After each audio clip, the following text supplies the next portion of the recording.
The Bills, right now, in total offense, what do you think they rank out of 32? I would guess that they'd be. I want to say just a shade outside of the top five, so I'll say seven. Oof, that was a close guess. They're sixth. That's pretty Hey, close. Now, here's the kicker. Where do you think the Falcons' offense is out of 32?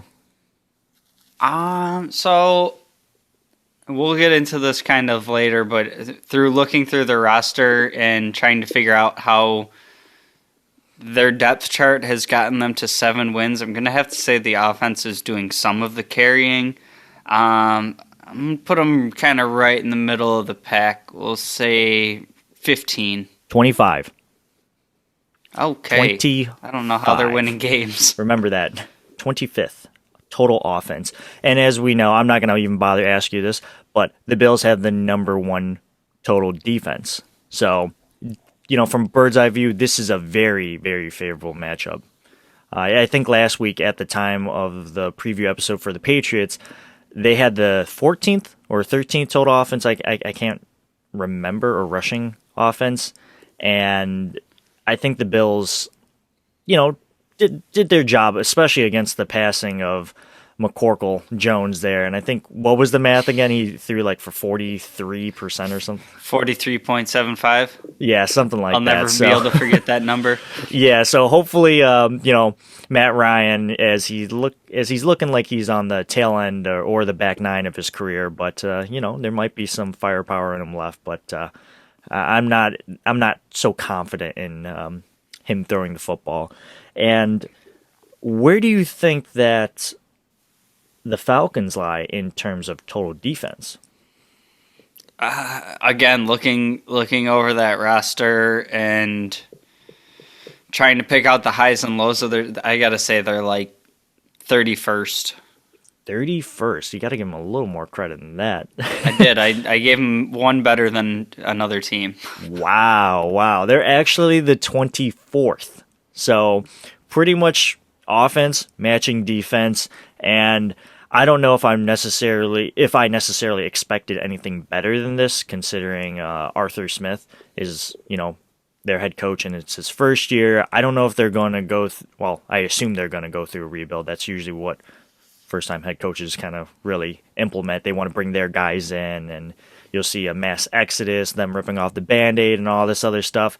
But 24th and 25th for defense and offense, respectively.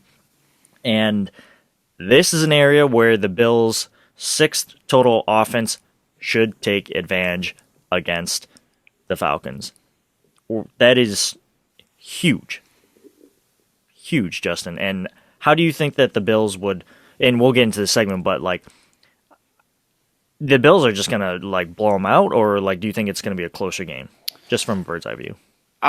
So doing the bird's eye view version of it, what I kind of start with is the fact that the Falcons are at 7-8, and they're only one game out of a playoff spot right now. The Eagles are 8-7 and sitting in the 7th seed, and the Falcons are currently sitting in, I believe, 9th.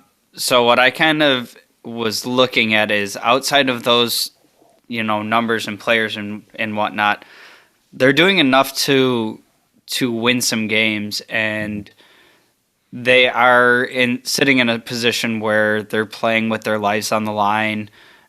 They're still playing for a playoff spot. It's not like, they're just waiting for locker room clean out day. So on paper, I would say, easy dub, blowout win.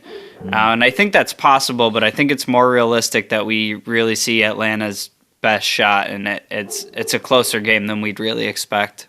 Right.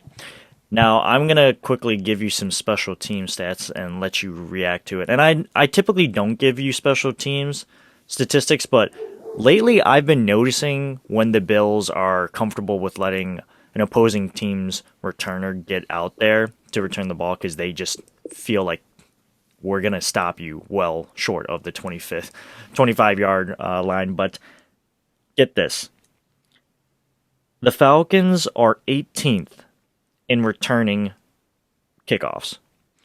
They're 16th at kicking on kickoffs, and then they're 15th at net punt yards on returning. So 42.0 yards on return. The Bills are 6th at kicking off. So, I'm sorry, they're 9th at kicking off and 6th at returning. So I suspect that what the Falcons are going to do is that they're going to kick kickoff out of reach of whoever's taking the return for us nowadays, and then that the Bills are going to probably let whoever's returning the ball for the Falcons to take it out. Am I wrong? Is that a fair assumption? No, I'd agree with you. I think we talked about this a few weeks back, that we're kind of looking more into that as like just these every little advantage that McDermott can try to get, he's going to try to get. Mm-hmm. And there's very few teams, very few players that I'm uncomfortable kicking to. I think our special teams has been very good, above average special teams units for several years now. Yeah. And kind of just that little advantage of we're going to kick it right to the goal line, 1 yard deep into the end zone, and we're going to let our guys get down there and cover it. I think even with teams that don't have the best special teams units, you see more often than not that you're getting them down around the 25-yard line regardless. Mm-hmm. And the chances of them really getting broken off just don't happen all that much anymore. So considering the investments we make on special teams and how effective we've been there, I would make everybody take it right from the 1 yard line, and I would play my cards that way.